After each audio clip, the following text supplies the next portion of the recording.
Hi guys, welcome to this new video tutorial. In this video, we'll show you how you could easily disable the Windows Hypervisor Platform in Windows 11.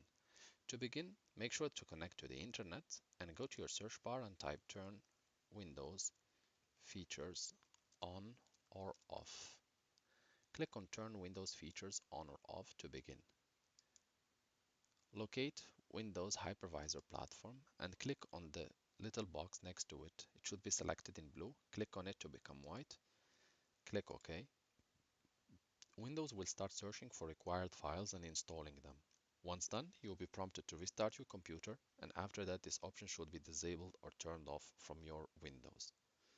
Thank you guys for watching, and talk to you soon in a new video tutorial.